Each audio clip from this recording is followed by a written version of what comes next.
Let me assure you that this will have absolutely nothing to do with the coronavirus epidemic.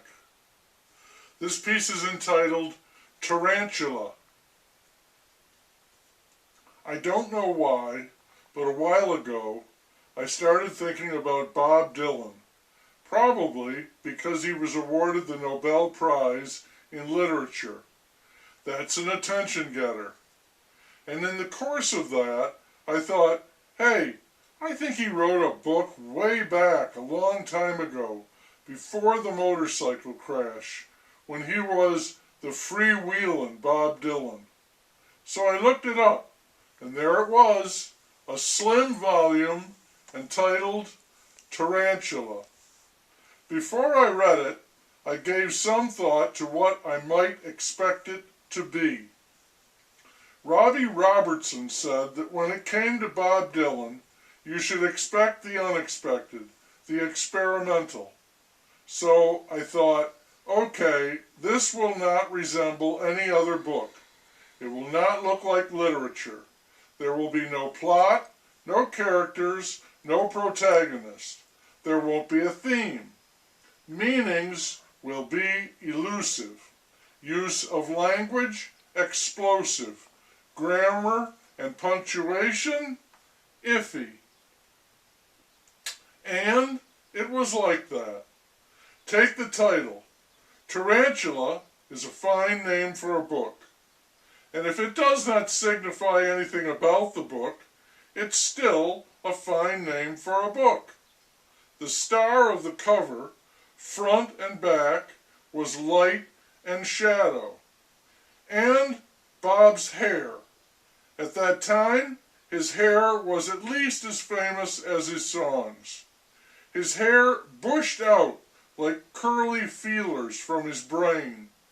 His young, delicate face is without expression, no indication, giving nothing away. The book was said to be a work of fantasy and the imagination. As the talking heads would have it, stop making sense. You're out there furiously making sense, and look at where that has gotten you. Stop making sense.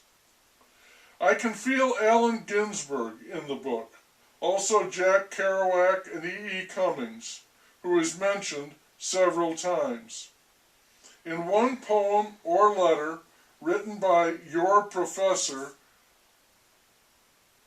Harold the Professor, Dylan writes, "To my students, I take it for granted that you've all read and understood Freud, Dostoevsky, St. Michael, Confucius, Coco Joe, Kafka, Sartre, Small Fry, and Tolstoy.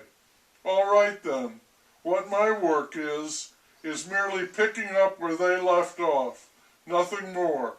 There you have it in a nutshell. Now I'm giving you my book. I expect you all to jump right in.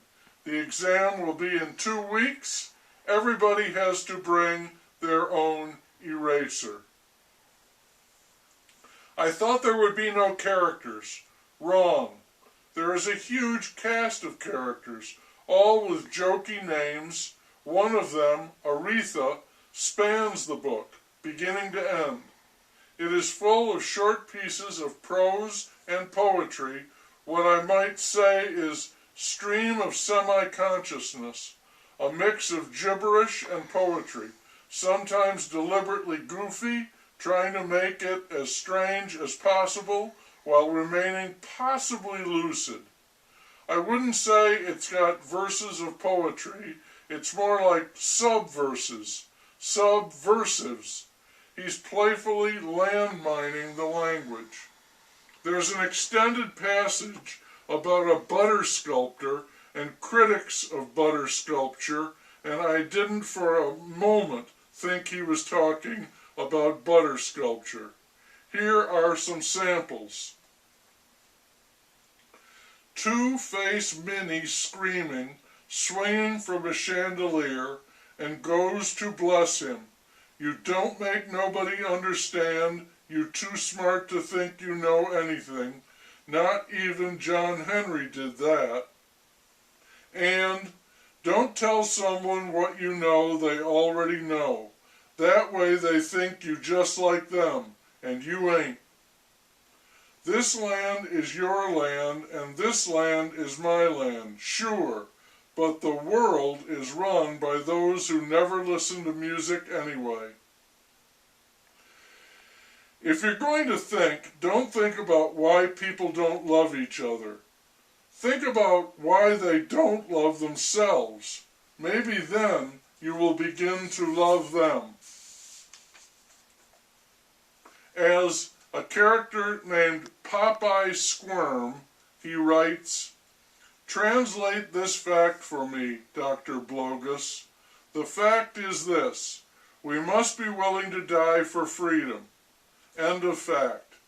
Now what I want to know about the fact is this: could Hitler have said it? De Gaulle? Pinocchio? Lincoln? Agnes Moorehead? Bluebeard? The pirate? Robert E. Lee? Eisenhower? Groucho Smith? Teddy Kennedy? General Franco? Is it possible that Jose Melis could have said it? Donald O'Connor? I could go on. He does, but I'll close with this. The Dada weatherman came out of the library after being beaten up by a bunch of hoods inside. He opens up the mailbox, climbs in, and goes to sleep. The hoods come out. They don't know it. They've been infiltrated by a bunch of religious fanatics. The whole group looks around for some easy prey and settle for some out-of-work movie usher who is wearing a blanket and a pilot's cap. It is 1 second to the 4th of July, and he does not fight back. The Dada weatherman gets mailed to Monaco. Grace Kelly has another kid, and all the hoods turn into drunken businessmen. That almost feels like an early Woody Allen bit to me.